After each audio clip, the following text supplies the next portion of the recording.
Charles the third अब बन चुके हैं किंग चार्ल्स द थर्ड। ये नए मोनार्क हैं यूके के, और आपको पता होगा चार्ल्स बेटे थे एलिजाबेथ के, तो बाय डिफॉल्ट अब ये है यूके के राजा। और एलिजाबेथ द सेकंड के बारे में वैसे मैं आपको ये बताऊं, इनकी रेन बहुत लंबी थी। यूनाइटेड किंगडम के इतिहास में इतनी लंबी रेन वाला कोई भी मोनार्क नहीं आया। इनकी रेन, इनका शासन शुरू हुआ था 1952 में और 2022 तक इनका शासन चला।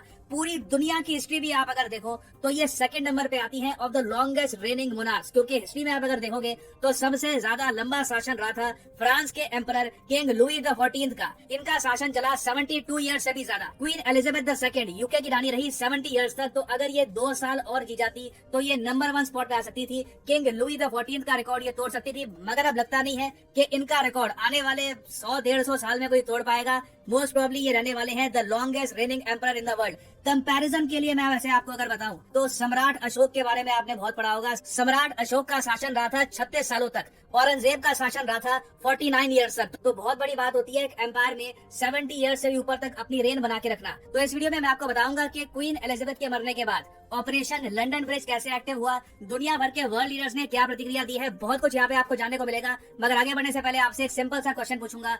हाल ही में हमको ये पता लगा है फाइनेंस मिनिस्ट्री के डेटा के हिसाब से कि भारत पर ना एक्सटर्नल डेट कितना है, चाहे वर्ल्ड बैंक हो, एशियन डेवलपमेंट बैंक हो, कोई कंट्री का लोन हो, ये फिगर रिसेंटली रिवील करी गई। आपको बताना है कि ये नंबर क्या है। 120 billion dollar, 10 billion dollar, 620 billion dollar या फिर 1 trillion US dollar. Comment section में सब लोग करो आंसर। सही आंसर मैं आपको दूंगा वीडियो के अंत में। ना सबसे पहले अगर हम बात करें वर्ल्ड लीडर्स के बारे में, अब अगर यहाँ पे आप मुझसे क्वेश्चन पूछ सकते हैं कि क्वीन एलिजाबेथ द सेकंड ये थी जी यूके की रानी, इनके मरने पे पूरी दुनिया में इतना हो अल्लाह क्यों हो रहा है। दुनिया भर में हम देख रहे हैं सेलिब्रिटीज इन पर कमेंट्स कर रहे हैं। मैं इंडिया में देख रहा था एक आर्टिकल किसी ने पब्लिश किया, वहाँ पे लिखा था कि मैं रॉयलिस्ट नहीं हूँ मगर मुझे भी रोना आ रहा है कि क्वीन एलिजाबेथ मर चुकी है। तो लोग ऐसी बातें क्यों कर रहे हैं कि इतनी बड़ी बात क्यों है। दुनिया भर में जो शोक मनाया जा रहा है उसका मेन रीजन ये है कि देखो क्वीन एलिजाबेथ यूके की तो रानी थी, मगर टोटल 15 देश हैं दुनिया भर में जिनकी ये हेड ऑफ स्टेट भी थी। ये 15 देश कौन से हैं ये आपके सामने हैं। मैं आप देख पाओगे कई बड़े देश आपको दिखेंगे, ऑस्ट्रेलिया, कनाडा, न्यूजीलैंड, उसके अलावा वेरियस कैरेबियन टापू यहाँ पे आपको मिलेंगे। ये सारे देश क्वीन एलिजाबेथ को मानते थे अपना हेड ऑफ स्टेट। अब इंडिया में हेड ऑफ स्टेट कौन है? President of India. हम लोग क्वीन एलिजाबेथ को अपना हेड ऑफ स्टेट नहीं मानते, मगर ये सारे देश हैं, इनको आजादी मिलने के बाद भी इन्होंने ये चूज किया कि हमारे देश में कोई प्रेसिडेंट नहीं होगा, प्रेसिडेंट की जगह पर हम हेड ऑफ स्टेट मानेंगे क्वीन एलिजाबेथ द सेकंड को। तो आप यही मान लीजिए दुनिया भर में ना 15 देशों ने अपना हेड ऑफ स्टेट इकट्ठा खो दिया है। तो ऑब्वियसली वर्ल्ड लीडर्स तो यहाँ पर कमेंट करेंगे, और यहाँ पर आप देख पाओगे सबसे पहले मुझे याद है इमैनुअल मैक्रोन ने इस पर ट्वीट करी थी, और इनकी ट्वीट बड़ी क्लासिक सटल थी। इन्होंने बस ये फोटो पोस्ट करी, इस पर कुछ नहीं लिखा कि मैं दुखी हूँ ये वो वगैरह, कुछ नहीं, सिर्फ यहाँ पर ये फोटो पोस्ट करी। और इस पर मैं देख रहा था करीब 1,30,000 या फिर 1,40,000 लाइक्स पड़े थे सिर्फ एक पोस्ट पर। फिर बाद में उन्होंने एक और ट्वीट करी जहाँ पर लिखा कि क्वीन एलिजाबेथ फ्रांस की दोस्त थी, फ्रांस काफी दुखी है कि शी इज नो मोर। उसके अलावा कनाडा के जस्टिन ट्रूडो ने एक पूरी वीडियो पब्लिश करी जहाँ पर इनकी आंखें देख के लग रहा था कि लिटरली शायद ये रो ही रहे थे। फिर मोदी जी ने ट्वीट करी, मोदी जी ने बड़ी इंटरेस्टिंग बात बताई। मोदी जी यूके अपने पूरे टेन्योर में 2 बार गए हैं, एक 2015 में, एक 2018 में। तो यहाँ पर ये कह रहे हैं कि जब ये यूके में गए और वहाँ पर क्वीन एलिजाबेथ द सेकंड से मिले तो क्वीन एलिजाबेथ ने उनको एक रुमाल दिखाया। मोदी जी ने पूछा ये क्या है? क्वीन एलिजाबेथ ने कहा कि ये रुमाल मुझे महात्मा गांधी जी ने दिया था मेरी शादी के टाइम, तो शादी का तोहफा है, गांधी जी ने इनको रुमाल दिया था, आज भी उसको ये चेरिश करके रखती है एज ए गिफ्ट। तो ये उन्होंने शेयर किया। और उसके अलावा भी मोदी जी ने यहाँ पर ये भी कहा है कि Queen Elizabeth the second will be remembered as a stalwart of our times. अब हालांकि मोदी जी की जो ट्वीट है थोड़ी सी ऑकवर्ड भी है। अब कोइंसिडेंस कह लीजिए, आप जो भी कह लीजिए, एक दिन पहले ही आपको याद होगा कि हमने राजपथ का नाम चेंज करके कर्तव्य पथ कर दिया, और मोदी जी ने ये कहा कि हमने गुलामी की निशानी हटा दी है। किंग्सवे यानी राजपथ आज से इतिहास की बात हो गया है।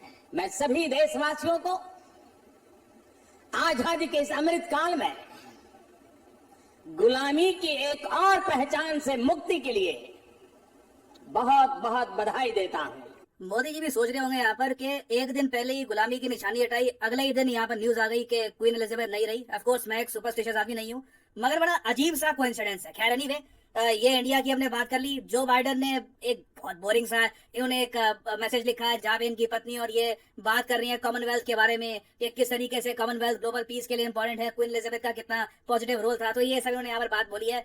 मोस्ट प्रॉब्ली जो बाइडन ने ये सब खुद लिखा भी नहीं होगा, किसी ने उनके लिए लिख दिया होगा, उन्होंने यहाँ पर बस ये ट्वीट कर दी है। उसके बियॉन्ड आप अगर देखो तो जमैका, न्यूजीलैंड, दुनिया भर के वर्ल्ड लीडर्स ने यहाँ पर शोक प्रकट किया है। सबसे इंटरेस्टिंग मुझे ये लगा व्लादिमीर पुतिन ने भी कहा कि क्वीन एलिजाबेथ के मरने पर हम बहुत ज्यादा दुखी हैं, और इवन दो यूके की सरकार ने व्लादिमीर पुतिन पर पर्सनल लेवल पर सैंक्शन लगा रखी है, इवन व्लादिमीर पुतिन की जो गर्लफ्रेंड है उन पर भी सैंक्शन लगा रखी है, मगर पुतिन ने यहाँ पर एक कर्सी दिखाई और ये यहाँ पर कहा कि हम काफी दुखी हैं कि क्वीन एलिजाबेथ अब नहीं रही। यहाँ पे आप उससे क्वेश्चन पूछ सकते हैं, ठीक है ये सब बहुत बढ़िया है, मगर इतनी जल्दी से यूके को एक नया शासक मिल गया, किंग चार्ल्स द थर्ड इतने जल्दी क्राउन कर दिए गए। तो देखो ये सब एक प्लान के अंडर हुआ है और इस प्लान का नाम है ऑपरेशन लंदन ब्रिज। लोग कंफ्यूज कर जाते हैं, कुछ लोग कह रहे हैं कि जी ये ऑपरेशन यूनिकॉर्न है। नहीं, देखिए मेन जो ऑपरेशन है वो लंदन ब्रिज है, उसका पार्ट है ऑपरेशन यूनिकॉर्न। ये दोनों ऑपरेशंस आज से कई साल पहले बना दिए गए थे यूके की सरकार द्वारा, जहाँ पर एक पूरा पैटर्न डिसाइड कर लिया गया कि जैसे ही क्वीन एलिजाबेथ II की डेथ होगी तो उसके बाद किस तरीके से मोनार्की आगे कैरी फॉरवर्ड होगी। और इस पर एक बहुत ही स्पेशल वीडियो है, ये जो छोटी सी वीडियो है ये मैं चाहता हूँ आप देखें।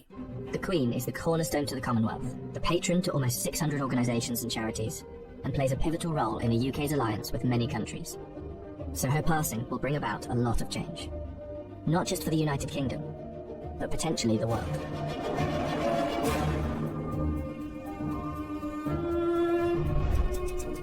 Her private secretary, the Right Honourable Edward Young, will immediately pass a message on to the acting Prime Minister at the time. That message will likely read, London Bridge is down.